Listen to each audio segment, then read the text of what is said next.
LeBron has 4 NBA championships, but even King James is in awe of Lord Stanley. That trophy is as difficult to win as it is beautiful, which is why no team has won it 3 times in a row since 1983. But if the Bolts can win 4 more games, they'll get that rare three-peat. 10 Tampa Bay sports director Evan Klosky is located where all the action will be on Wednesday night. Evan, how do the Bolts and Avalanche match up? Yeah, David, John Cooper told us when they first went on this run in 2020, they had to go through all the defensive teams to do it. But after playing the Maple Leafs, the Panthers, the Rangers, and onto the Avalanche now, it is offense, offense, offense, and more offense. So the route to the Stanley Cup final actually prepares them a lot for this moment. But they are familiar with all those teams on the East. It's a little bit of a different story facing a squad from the West.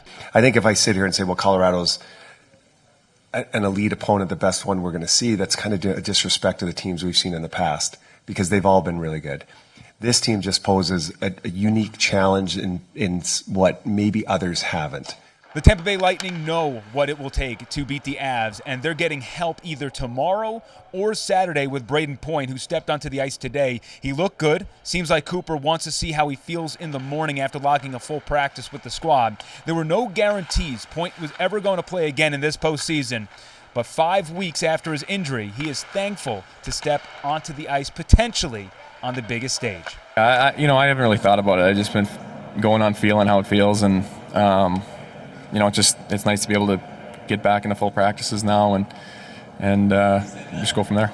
And David, just a reminder of how important Brayden Point is.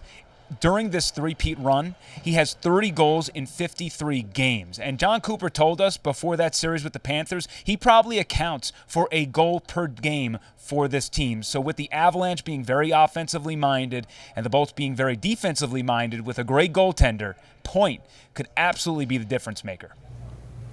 Evan, that's a great point. Nobody in the NHL has more playoff goals over the last 3 seasons than Brayden Point. Well, here's a look at the first 4 games of the Stanley Cup final. We've been saying it for days. Game 1 tomorrow night at 8. The Bolts and Avalanche will have a couple days off as Game 2 isn't until Saturday. The Bolts will host Games 3 and 4 next week in Amalie.